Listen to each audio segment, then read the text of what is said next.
right, we are going to go ahead and get started.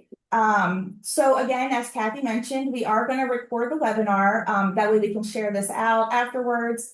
If you could hold questions till the end so that we could, recording would be a little easier that way, but feel free to add questions in the chat. We'll get to those as we can. And then the slides and the recording will be made available after the webinar. All right, Kathy. So we wanted to take a minute and just talk to any industry folks that are on the line. I'm not sure if we have anyone on today from industry. We love when they are on, but just a note for anybody also who might be listening to this after the fact. We select NIIMBL Experience teams year to year, and they can change year to year. And so we just want to make a note at the beginning to say that if you are from industry and you end up not having an experience located near you, that is perfectly okay, that we oftentimes will try to find ways to create a bridge between those industry partners interested and the teams that are available in whatever location they're at. Suffice to say, reach out to us if you're interested, if you don't have an experience in your area, and we'll see if we can make that connection and make sure that your industry, as your partner, that you are able to participate in experience with a location for 2027.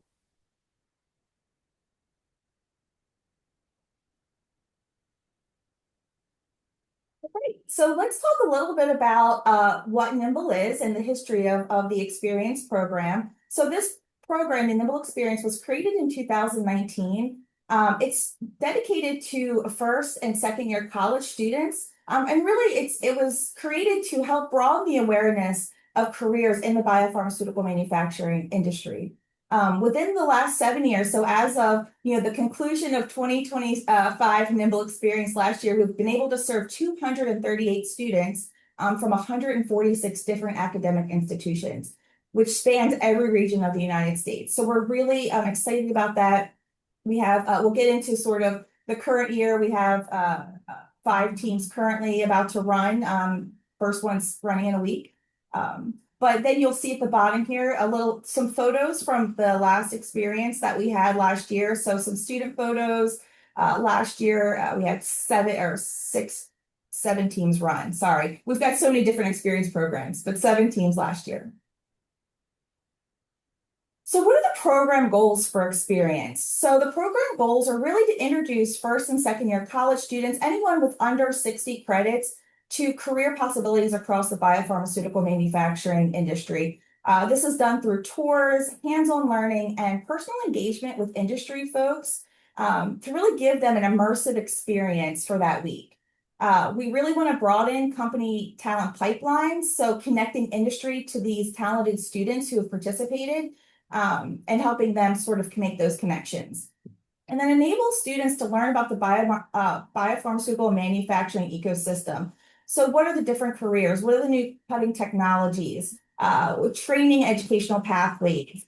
How does the federal government play into the ecosystem that we have?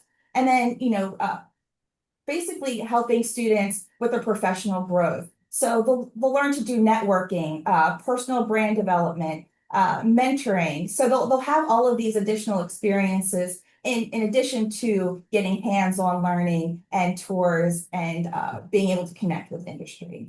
I do want to just point out that on the next couple of slides, you'll see the side note. It says 2025 Experience Student Spotlight. So we've been actually kind of going through and trying to really kind of follow up with our alumni from experience programs of past years and see the cool things that they've been doing. So we've highlighted a few students on this right panel here. And so I just encourage you to kind of look at those and see all the cool things that they've been up to over the last year, because these are the students we're highlighting actually participated last summer. So it's very cool to see. All right, and so the program elements. What we're looking for are teams with industry hosts or industry partners. So 2 to 5 industry partners working with your organization that will host students in a variety of different activities. So they'll do tours, networking sessions, career panels, educational pathways, job opportunities, or just even hearing about the different pathways that the folks in industry have taken to get where they are today. And I think that's really important for students to hear in order to just kind of see themselves in that role. And so in addition to industry hosts, we really need, students really need that hands-on training aspect of the experience. So being able to do that through hands-on educational sessions in a variety of different ways is really what we're looking for in terms of the program design. And then working with professional associations. So folks like NIIMBL or SACNAS or, AICE or PDA, those associations are really great about being able to help with personal branding workshops or being able to provide support for students in terms of mentoring. So, those are a few of the program elements. There's a few more that we'll go through, and then I'll turn it over to Kathy. So, student recruitment is a big part of the program. NIIMBL, we do our recruiting as well, but it's really important that the regional teams recruit in their areas. And that way they get students from the local colleges and universities. So it's really important that we work together to do the student recruiting part, but we do ask teams to really kind of focus on your regional areas for that. Cohort size, we look between 12 and 15 students in each cohort. And so that because everything's paid for, the program is free for students. So because we cover all of their expenses, we can accommodate roughly 12 to 15. So again, it's free for students to participate. The teams that are selected will be the ones that will do all of the logistical planning for the students. So once you receive your cohort, you'll do all the travel, hotel or dorm stays, food. Students should be able to participate for free. And then at the very end of the experience week, they will be able to leave with $1,000 stipend for the week that they spent at the location. And this is a really nice way for students to spend 1 week immersing themselves in a program to learn about biopharmaceutical manufacturing, but then to be able to still take that information and still go do have other opportunities through the summer. The cohorts usually run in June. And so we'll get into the schedule in a little bit, but I think this really kind of highlights what we're looking for overall in the application or the program design and implementation. So with that being said, I'm going to turn this over to Kathy. Great, thanks, Megan. So we wanted to spend a few minutes talking about what a typical week looks like for an experienced student. So as you're applying to the RFA, you can kind of get a sense of what you'll be looking to achieve for the students.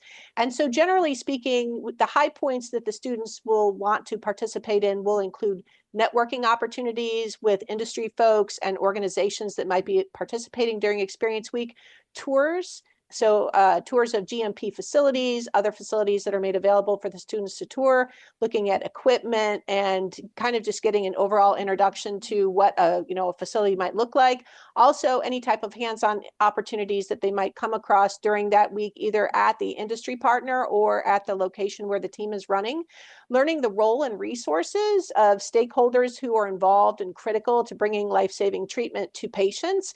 Discussions and panels, being able to engage with those discussions and panels is, I think, one of the favorite things that students are able to do during the week. And so that's super critical to an experience week. And then also just receiving those professional development opportunities, whether it's a resume writing opportunity or a personal branding session, all of those things encompass an experience week. And so a very bright representation of that is also on this slide, where you can see it's kind of mixed in, interspersed throughout the week. So there aren't two things going on in a day that would be similar to each other. It allows the students to kind of pivot each day to something different in a really great and exciting way. And I have to say, I don't think any student comes out of these experience weeks bored in any fashion, because they have so many different things that they get to participate in and look at and engage in during experience week. Diving a bit deeper into experience week, though, as we change slides, you'll see that a typical experience week runs like it starts on a Sunday where the students would come, they'd get checked in, they'd get maybe an opportunity to meet and greet with the other students, have some type of welcome dinner. Monday generally kicks off with an overview of biopharmaceutical manufacturing. So the students who come from all different backgrounds, some may not even be STEM students because this program is open to all students. They kind of get level set with an introduction to biopharmaceutical manufacturing, and then they're off and running for the rest of the week. So this is where you're going to see interspersed tours and workshops and professional development opportunities and hands-on activities. And they go throughout the week like that, changing and doing all different things. And then they get to Friday. Friday is generally a full day. And then they would have some type of closing activity, perhaps pictures taken as a group. We do ask that the teams complete surveys on our behalf that are generally done on that Friday.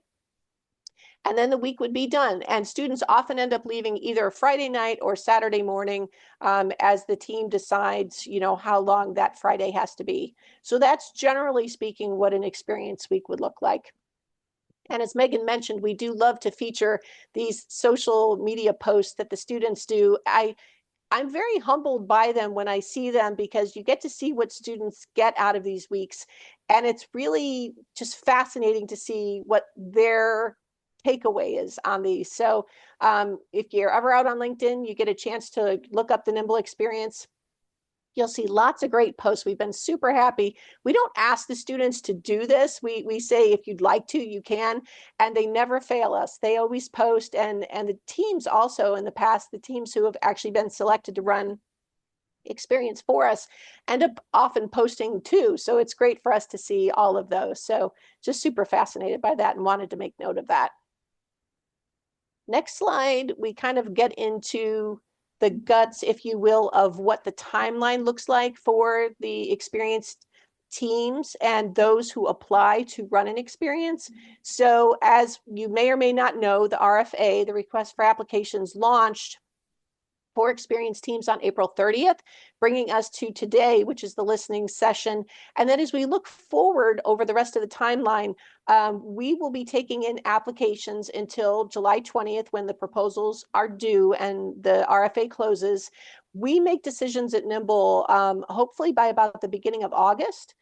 And then the work begins, right? So the teams are selected and then comes the work for us and the team. So planning and compliance meetings generally happen in August and September. There'll be pre-award meetings that are held for the teams.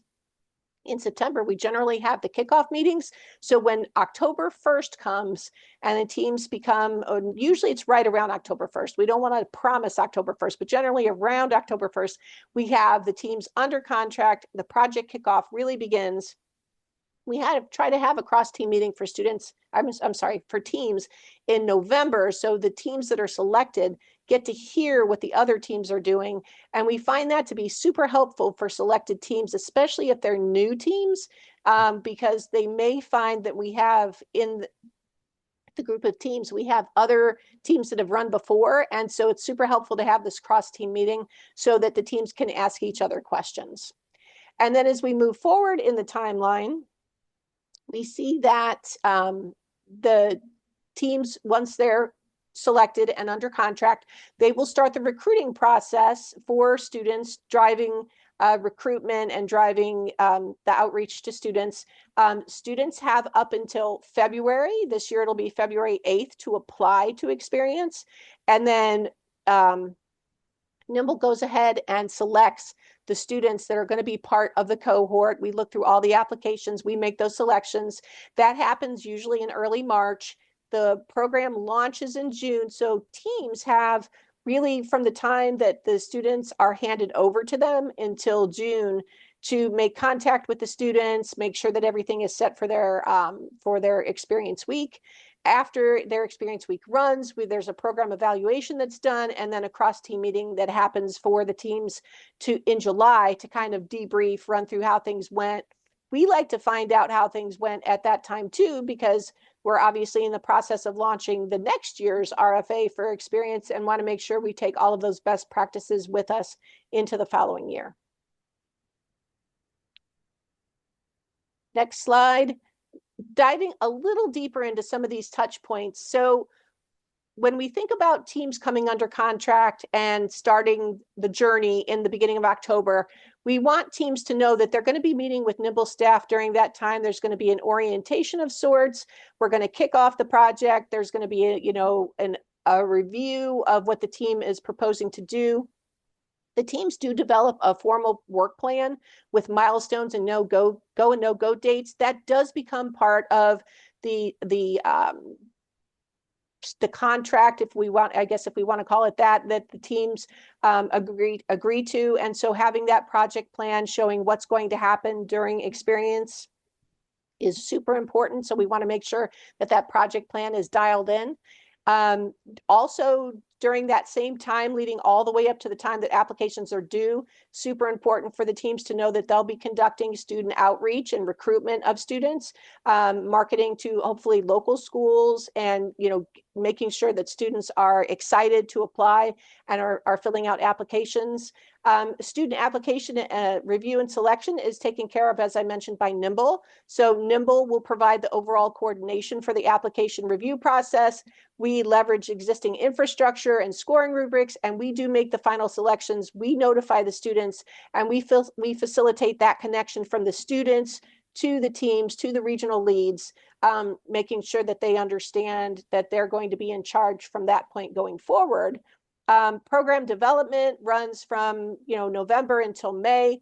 The regional lead organization will develop their experience program. So basically they're planning this entire time of what their experience week is going to look like with industry hosts and professional associations and other regional partners that are going to be included in their experience week. NIIMBL provides guidance and support by sharing best practices. And I should mention, for anyone who's not sure if they think that they could run an experience week, Megan ends up meeting with the teams on a monthly basis to kind of walk through how things are going and helps provide support to those teams that are participating. So never fear, NIIMBL is here to help guide and make sure that, that you all are comfortable in running your experience for the students. And then we do a program evaluation after Experience Week is finished, as I mentioned briefly prior. Upon completion of the Experience Week, NIIMBL and the regional lead organizations evaluate the program success by administering a survey that we ask you to give to the students to kind of summarize how they felt it went. We also want to find out how you felt it went, and we try to continue to improve it each and every year that we have it.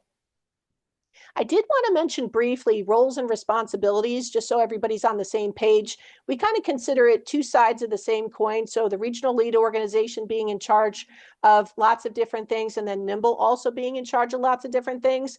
The regional lead organization obviously going to be planning, leading, and funding, providing staff to support the experience week for the students, in partnership with any hosts that you might select to help run Experience Week with you, professional associations that you might have who can help run the professional development opportunities for the students. Also, the lead organizations are going to coordinate and monetarily cover all the student logistics. So think housing, think travel, think meals, stipends, all of that will be the responsibility of the regional lead organization. And then, of course, recruiting industry hosts, anyone you want to have participate in Experience Week with you, any types of panels, workshops, student mixers, closing sessions, all of that is done by the regional lead organization. NIIMBL, on the flip side of that coin, helps the teams by providing program branding, marketing support, and guidelines, manages, again, the student applications and the selections of the students, providing support to the regional lead organization and partners. As I mentioned, Megan has monthly calls with the teams to make sure things are running along okay. And then making introductions, as we kind of talked about at the beginning of this session, to potential industry hosts, because we might have an industry person reach out to us and saying, hey, we would be super excited to participate. How do we do this? And we are the liaison. We are the bridge between those industry folks and the regional lead organizations. So would love to talk more about this if there are questions at the end. I'm going to flip it over, though, to Megan now, and she can talk a bit about the project plan, or as we call it, the work breakdown structure. Thank you. So this is what the template for our work breakdown structure looks like for the experience program. And so we really just sort of want to highlight any, checkpoints or go no-goes or milestones to make sure that the team is on track to give the students the best experience possible. And so essentially what will happen is if you're awarded one of the programs, we'll go ahead and send this out to you. And you'll fill it out based off of your program and what, makes sense for you by filling in the X's. And then we'll review that just to make sure it sort of aligns with the program timeline. And then we go from there. And when we use this to really track every month during our monthly meetings to track the progress and make sure we're hitting those milestones. So this is a really great document for us, for the teams, just to help keep us all on the same page and it can be modified. So for instance, if you think that you want to add something that we don't have on here and you think it's an important feature, please do so, right? And that's really the best practice, I think, for all of us, because each program will be, different in its own way. So, yeah, let's move on. And again, we can take questions about the work breakdown structure as well. But we can talk a little bit about eligibility right now. So anyone eligible would be a regional lead organization. So you can request, I'm sorry, let me start over. Regional lead organizations can request up to $100,000 for the planning and implementation of the Experience Week. And that would include all of the costs associated with the Experience Week. So travel, housing or accommodations, the stipend for the students, any cost share or any time that the organization is putting in to run the program, any of the supplies. So anything that falls within the Experience program, you would use that 100,000 for. We can only accept applications from NIIMBL member organizations, either academic or nonprofits, in good standing. And then applications should identify the anticipated partner organizations that you plan to work with during the week. High cost share ratios will be favored reviewed more favorably. It's lunchtime, sorry, I think my sugar's low. And so we're really looking for a decent cost share ratio. And then a little bit about formatting, single space, 1-inch margins, but I think that's pretty standard these days. Now on the side here, it's again just a list of the important dates. Just to reiterate, the applications are due July 20th at 5 p.m. Eastern Standard Time. And so we definitely want to make sure everyone's aware of that date and time for the applications for the RFA. And then in terms of the application elements and the required documents needed, so what we'll want to see is a regional program description narrative. So something that basically gives us a full design of what the program would look like. So who are your key partners? What hands-on training are you going to offer the students, or will they be participating in? What professional societies will you have involved, and what will their roles be during that week?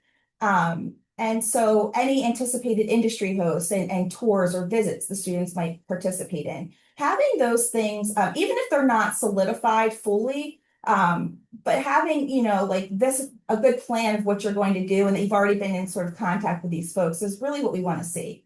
We also want to see a student recruitment and outreach plan for your local or regional areas and where you plan to recruit those students. We also want to see the logistical infrastructure of what you plan to offer. So where will the students stay? Will they be in dorms or in a hotel? Will you use catering, or will you in-house catering, or go to an outside caterer? So what are the logistical decisions that you'll kind of be focusing on during your week? And then how does your program integrate with existing regional and organizational goals through NIIMBL? So those are what we're really looking for in the regional program description narrative.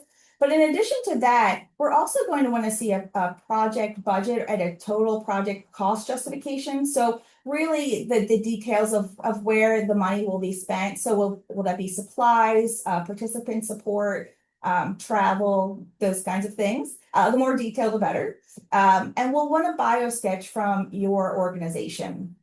We'll also need a subrecipient commitment form that you'll have to complete and sign. And it basically just acknowledges that the organization is aware that that you're applying for the NIIMBL Experience program, and it certifies that the appropriate program design and staff are involved in the process. So it's an important document for us to have. I think one of the bigger items that for us that's really important are letters of support from identified industry, professional, or academic partners. So if you've got connections with Genentech or Merck or PDA or ISPE, having letters of support from them really strengthen your application. And so we would love to see that. The more that you have, the strength, the stronger your application is. And then we also kind of want to see in those letters that they're the willingness to participate or support the experience program that you're running. Right. And then once we receive those applications on July 20th after 5 p.m., we'll evaluate those based on the following things. So we're going to look at the region and locations. It is important for us to have various region locations supported throughout the country. We'll look at proposed regional partnerships and your ability to meet those program goals, the requirements, and the touch points. We'll also look at the breadth and number of the partners you identified. We want to see evidence of previous successful outreach, either with summer camps and other related programs for undergraduates. And then, of course, your budget and any cost share that you have submitted in your application process. And now I'm going to turn it over to Dawn and Jenny to just talk quickly about a new submission hub that we currently have.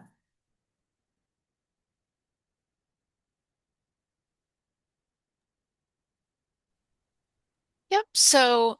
Um, so currently we have the NIIMBL Gateway has launched. Um, but everybody will have to submit or will have to email project calls to request a new login. Um, and we can put that in the chat if we want to email project calls.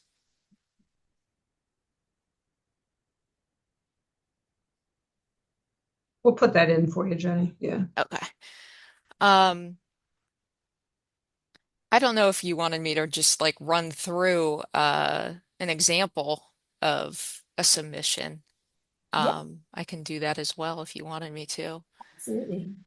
Okay. Share.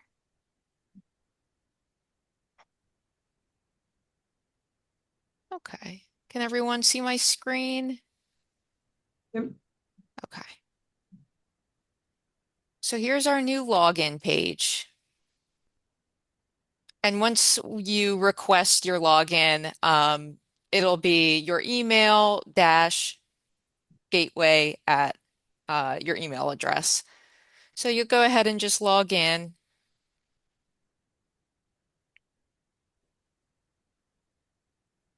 And here's the new home page. And you'll find all of our new funding opportunities. You can either click along the top here or this View Funding Opportunities card. So currently, we just have the NIIMBL Experience open right now. But in the future, you'll see all of our upcoming and current opportunities here. So we'll go ahead and click on this opportunity. And you'll see the start and end dates, as well as the status. And you can read the abstract. And if you see here, there's also a link to our website where you can read a little bit more about the Experience project program. So we'll come back here. And we'll select Start Application. It'll ask you to select a topic area. In the case of Experience, there's just the one topic area, so we'll just select Experience and click Next.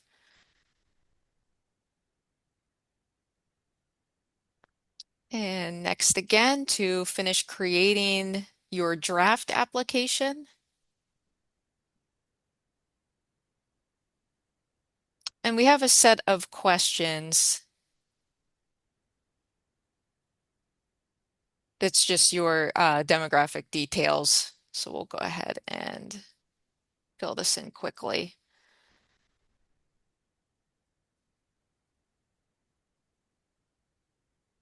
And one thing to note about this page and these questions is that unfortunately, once you have submitted your answers, you won't be able to change them yourself.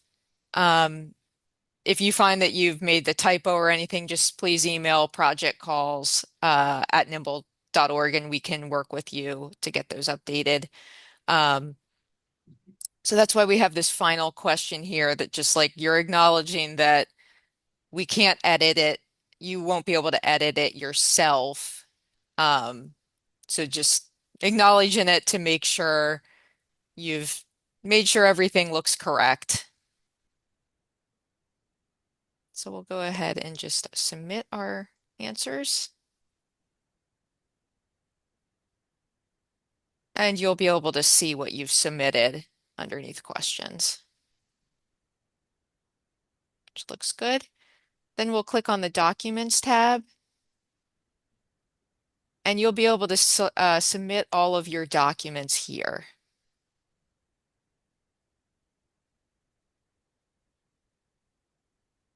So just to give you an example, we'll go in and just upload a test file.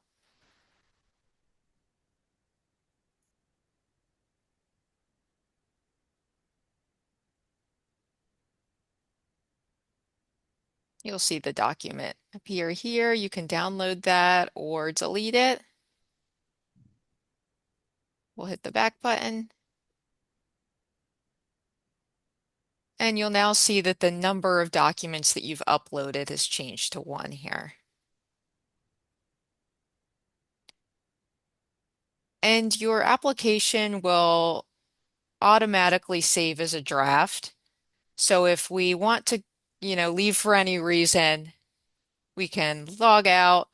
You can log back in, and if you click this Applications tab along the top here, you'll be able to see your draft application. And then once you've submitted it, it'll show up in your My Submitted Applications list view.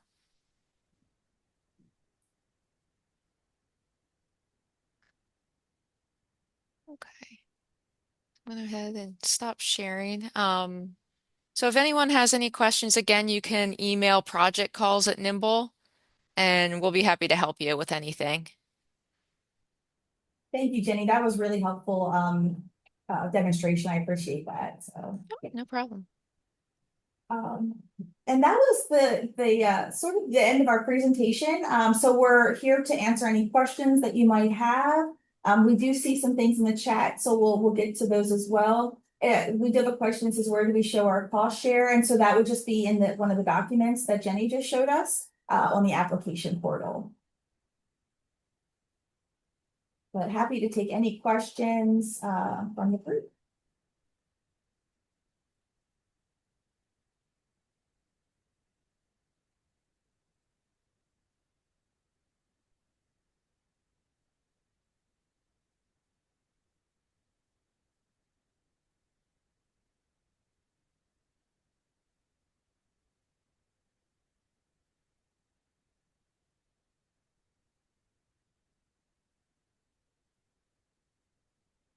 We can also provide, information about prior experience cohorts, locations. If anyone has any questions about best practices or things that you might have a question about on your application, we can certainly take those.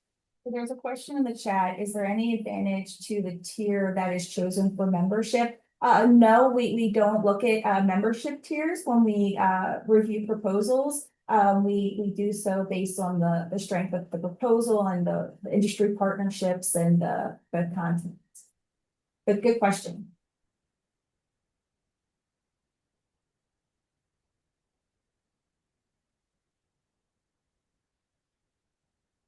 We should mention too that we've had experienced teams run at our large tier 1 university research universities. We've had community colleges run experiences for us. We've had nonprofits run experiences for us. So we've had all, kind of the gamut of different organizations choosing to be and being selected to be a regional team lead. Does every partner and project need to be a NIIMBL member? So industry hosts, we have had industry host partners that weren't NIIMBL members that students went and visited. So that, of course, that is totally okay. We want them to have the experience of being able to see as many different industry sites as possible. And so what we're really looking though for as well is, they don't necessarily need to be a member partner, but they should be a biomanufacturer, right? So we want the students to see the floor of a biomanufacturing facility or a biomanufacturing company, right? And so it's important that the partners align with NIIMBL in that way. Okay, are there any restrictions in the budget, for example, limits on what certain costs can be?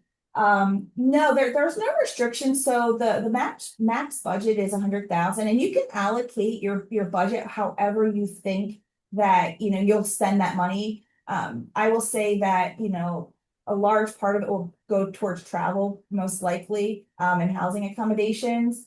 But there are no maxes, I believe, and Dawn can correct me if I'm wrong on categories. Yeah. So yeah.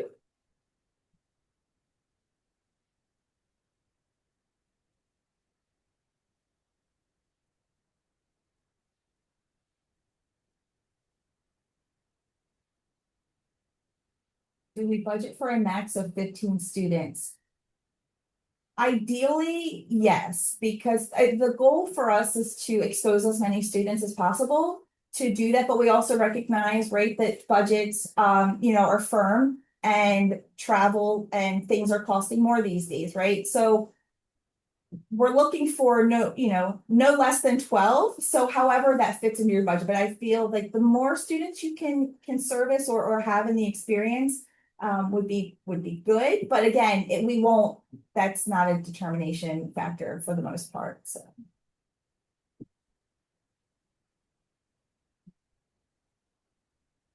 They're good questions. Thank you, everybody. I do appreciate the engagement.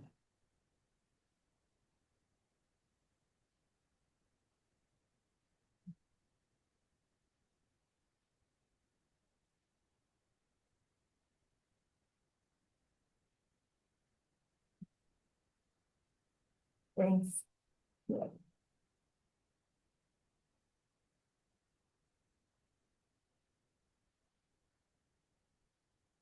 I think one part I actually, just in terms of some additional information about the experience program and in terms of recruiting. So, we're obviously looking for students in the first and second year of college, 60 credits or less.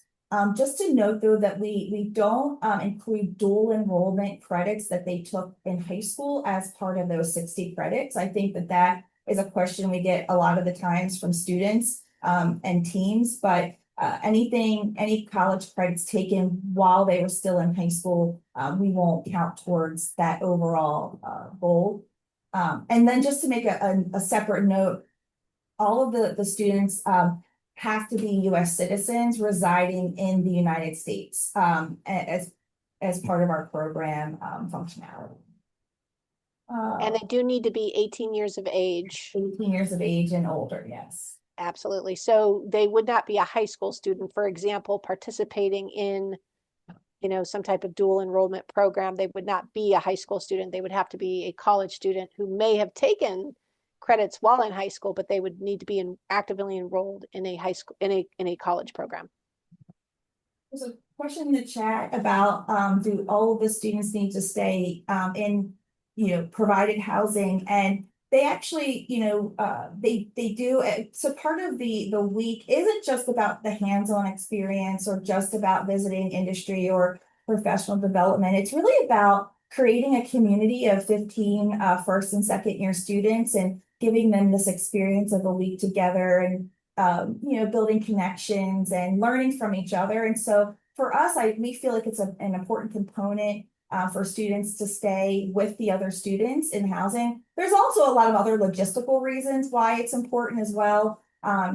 we don't want a student, especially if we're doing industry visits that day and student has to, meet the bus, but they're late and now the group's held up. So just for logistical reasons as well and safety, we really prefer and ask that the students do stay together.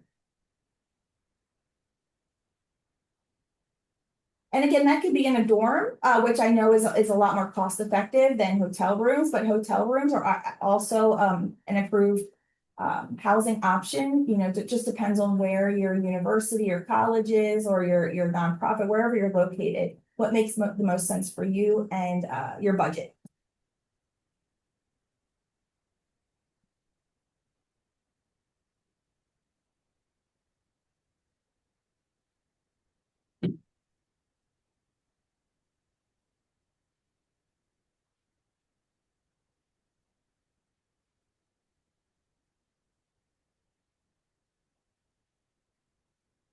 We'll have time for some more questions if anyone has any.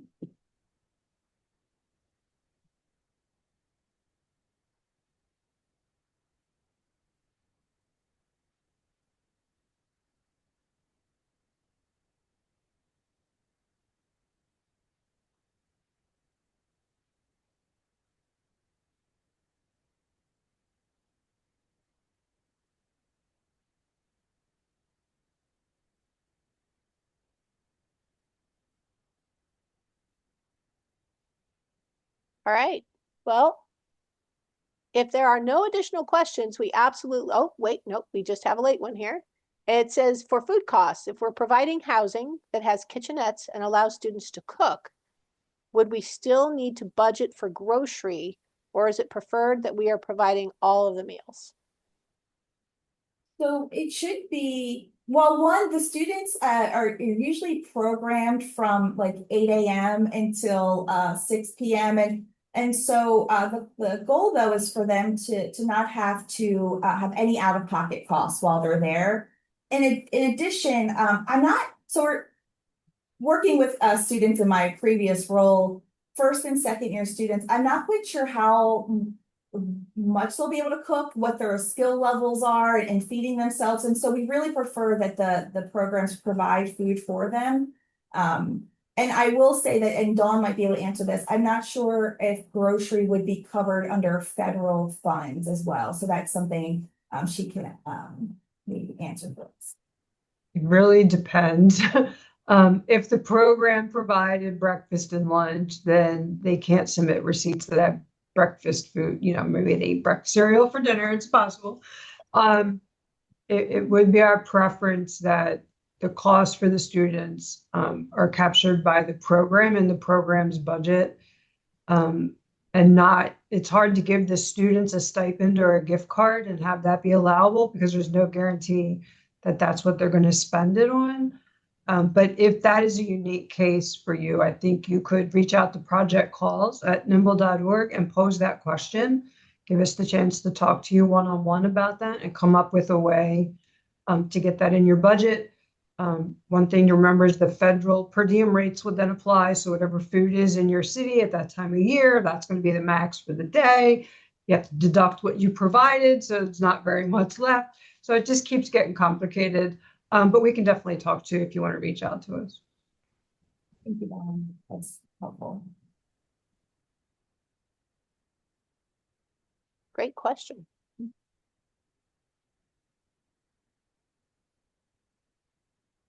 Any other questions we can answer?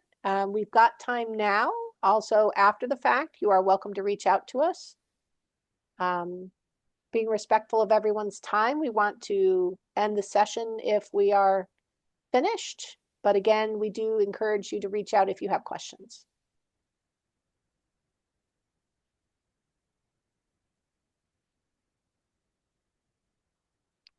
All right.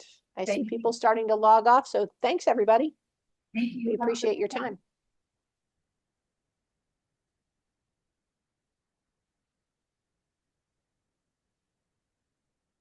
I see people starting to log off, so thanks everybody. Thank you. We appreciate your time.